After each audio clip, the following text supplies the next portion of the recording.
Peace be upon you. One of the meditations of a submitter, one that as submitters we do all the time, every day, is this idea that God is doing everything. And anytime we're in a rut, we're in a tough situation, we face hardship or adversity, or anything at that, we constantly remind ourselves that God is doing absolutely everything. But what does that mean to say that God is doing everything? A simple place to start is with our own birth and then ultimately our death. In 35:11, it reads, God is in full control. God created you from dust, then from a tiny drop. Then he causes you to reproduce through your spouses. No female becomes pregnant or gives birth without his knowledge.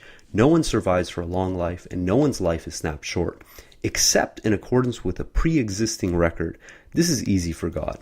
So God is telling us in this verse that no one survives for a long life, and no one's life is snapped short, and that everything is basically in accordance with a pre-existing record. So this is telling me that God controls our life and our death.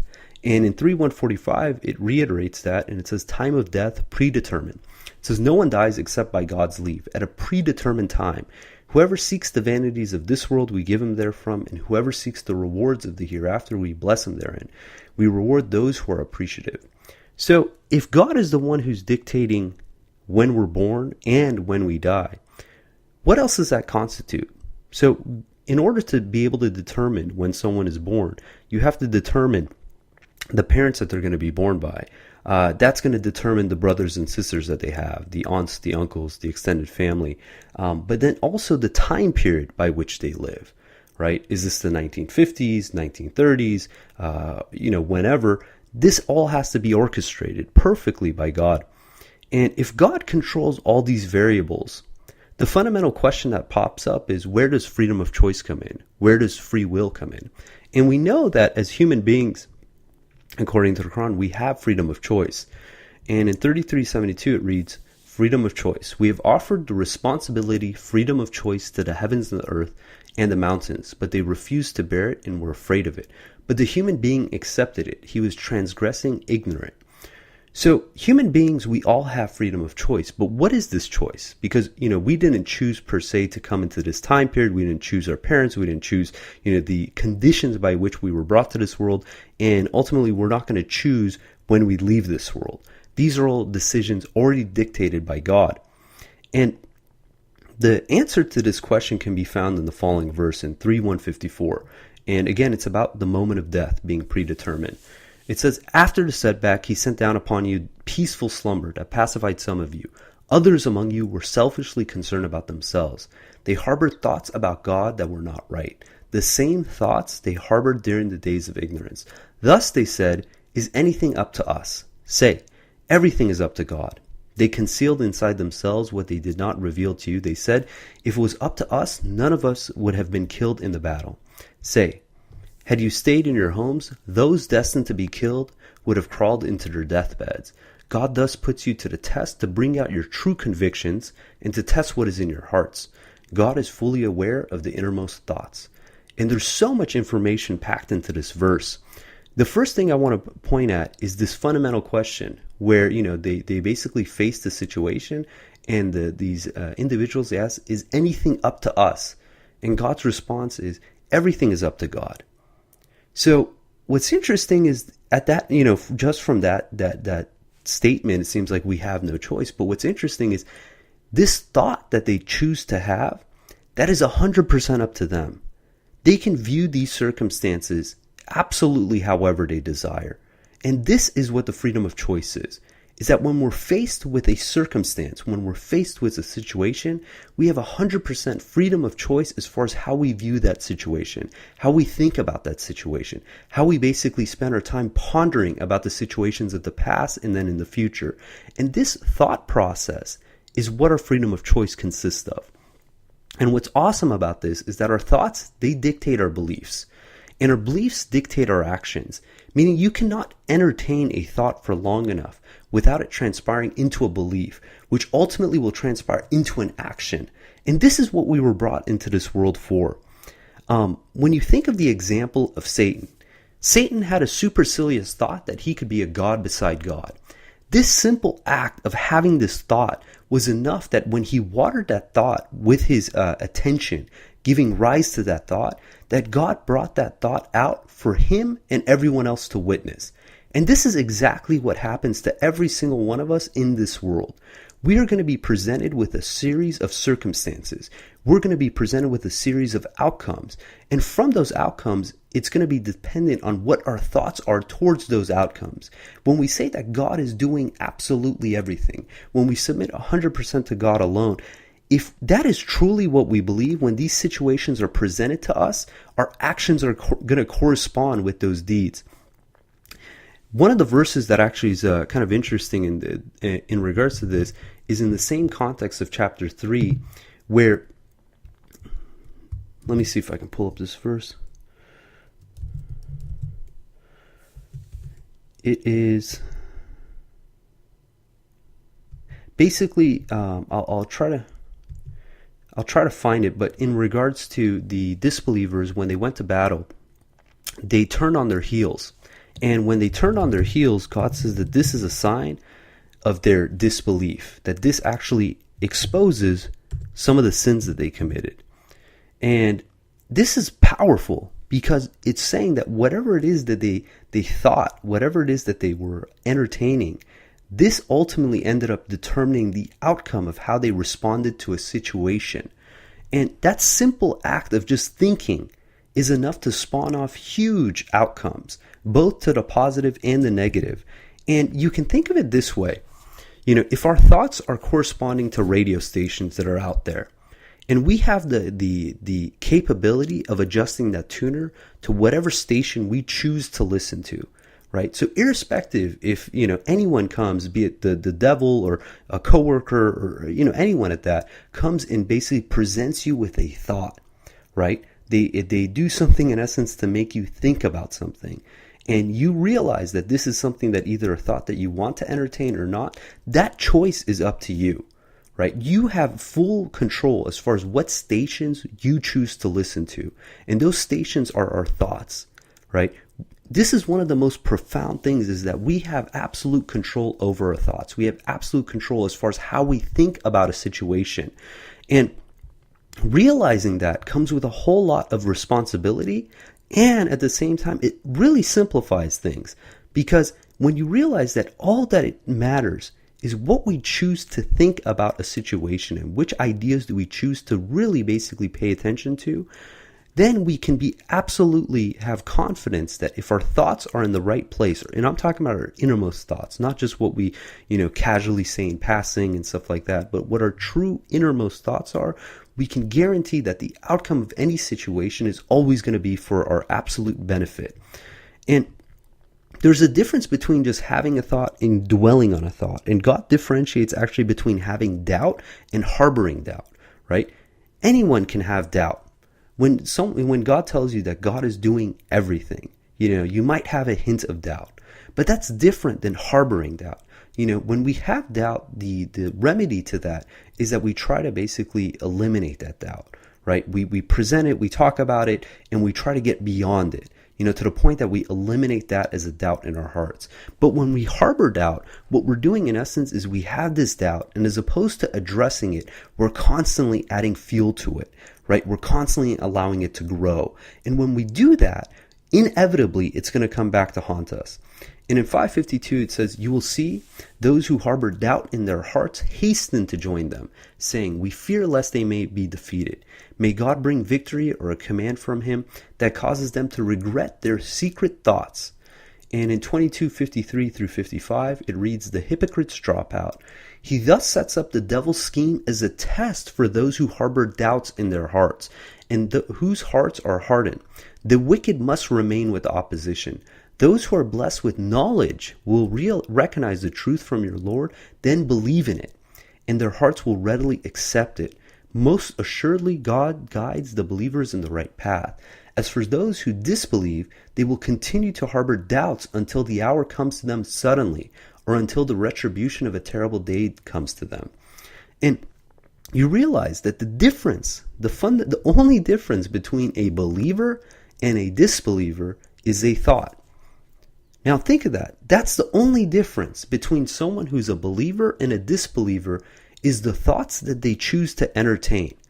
I believe it was Albert Einstein who said the most important decision that anyone has to make is the worldview that they believe they live in. What's your worldview? Do you believe that this world is chaos? It's random. There is no justice. Anything can go. It's absolutely meaningless. Or do you believe that God is in absolute control? That God is the one who dictates the outcome of every single event? That the ultimate justice belongs to God? That no one is going to basically be able to do a good deed and not be repaid for it? And this fundamental choice of which world do we live in is 100% up to us. And whichever idea we entertain, that's the one that's going to manifest for us in this world. And you can think of your thoughts as another way. As in addition to like a radio station, you can also think of them as seeds, right? We have seeds of thought. And we can choose to water these seeds by paying attention and focusing and harboring whatever thought it is we had. And the outcome of that watering of that seed, of that thought, is the deeds that we basically behave upon. So if we have bad thoughts, then we have bad beliefs and ultimately bad actions. Or if we have good thoughts, we have good beliefs and then ultimately good deeds. And it's 100% up to us which thoughts do we choose to water. And what's awesome about this is God gives us the parable of fruit, right? It says the bitter tree, if the seed is basically going to provide bitter fruit, there's nothing you can do for that tree. And ultimately, if the seed is going to provide sweet fruit, all it takes is just a little bit of water. And that's what matters in our life, is that we choose to basically water whatever seed, whatever thought we have, and that choice is 100% up to us. And if you think about that what's going to happen in essence is whatever thoughts that we choose to entertain, whatever thoughts we choose to spend our mind occupied with, these are the thoughts that are going to transpire in this world. That God created this entire universe, created this entire world to bring out our innermost thoughts, right? To manifest those, to put us in a situation where we have the control to basically dictate what our decision is going to be in the real world based on what thoughts we were entertaining throughout our lives. In 47:29, it says, "Did those who harbor doubts in their hearts think that God will not bring out their evil thoughts?" In 3:29, say, "Whether you conceal your innermost thought or declare it, God is fully aware thereof. He is fully aware of everything in the heavens and the earth. God is omnipotent." 11:5, "Indeed, they hide their innermost thoughts as if to keep him from knowing them. In fact, as they cover themselves with their clothes, he knows all their secrets and declarations. He knows the innermost thoughts." So God already knows what our innermost thoughts are. We might not be aware of it, but God is going to bring it out. And our innermost thoughts are going to be manifested in this world for us to see, because there's a concept known as cognizant dissonance. And what this is the fact that when we have a belief that doesn't correspond with reality, we have a choice at that moment to fix our belief or twist reality. And that's what's going to happen. We're going to come to a crossroads in our life where we're going to have a certain belief.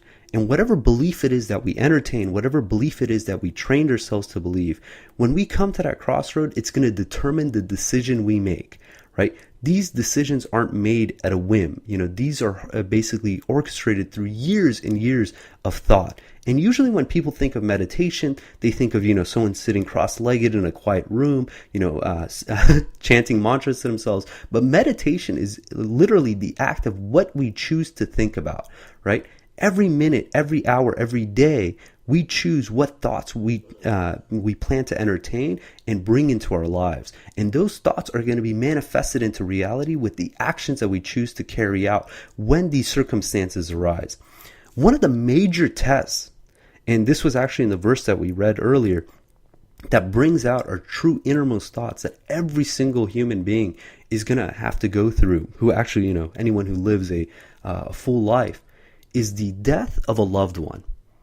And this is something that we have to ask ourselves, that, how are we going to react when we lose a loved one?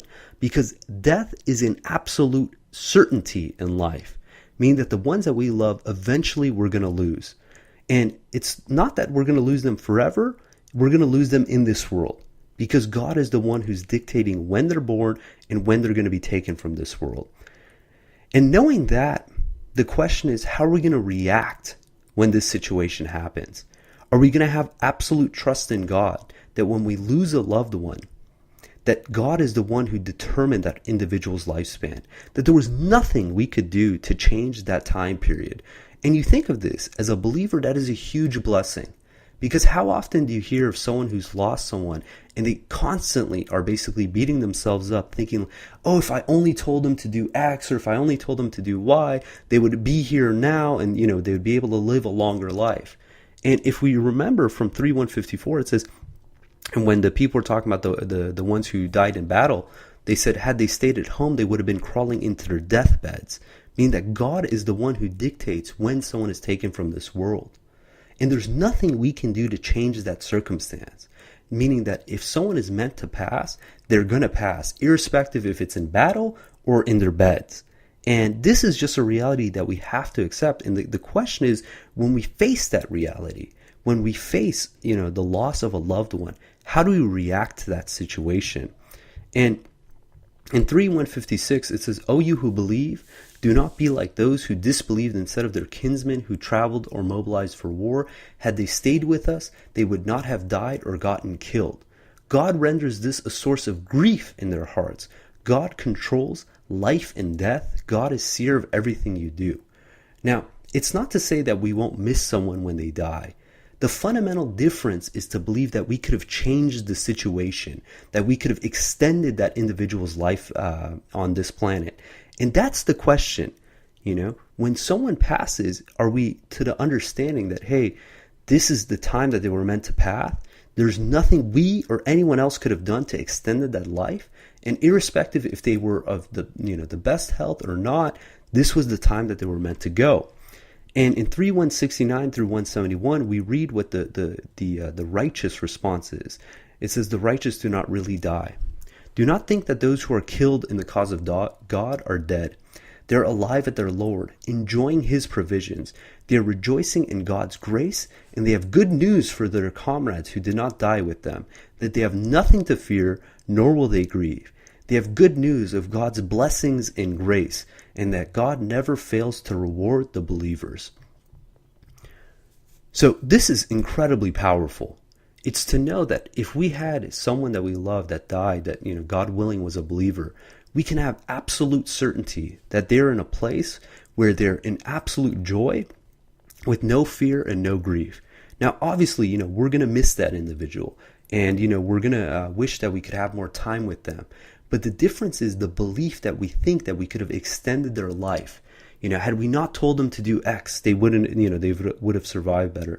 And not having to deal with that grief, not having to deal with that constant, record of thinking that, oh, if only, something else happened, they could have lived longer, is a huge blessing for the believer and a real curse for the disbeliever. And again, all it has to do is with that thought.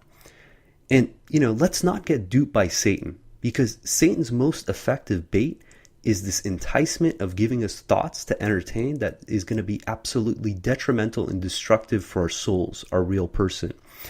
So in 14:22, it reads, "Satan disowns his followers." It says, "And the devil will say, after the judgment has been issued, God has promised you the truthful promise. And I promised you, but I broke my promise. I had no power over you. I simply invited you, and you accepted my invitation. Therefore, do not blame me and blame only yourselves. My complaining cannot help you, nor can your complaining help me. I've disbelieved in your idolizing me. The transgressors have incurred a painful retribution." So that's all the devil does, right? The devil does is basically instill a thought into a human being, but it's ultimately our choice if we choose to accept that thought and water it and have it grow and produce bitter fruit, or choose to reject that thought and instead accept the thought that God provided for us. And when we accept the idea that God provided for us, you can guarantee that the outcome of any event is always going to be for our benefit. These are, obviously, so much more can be said about this, but God willing, we're going to stop there. If you got any comments or questions, hit us up at QuranTalk@gmail.com. And until next time, peace and God bless.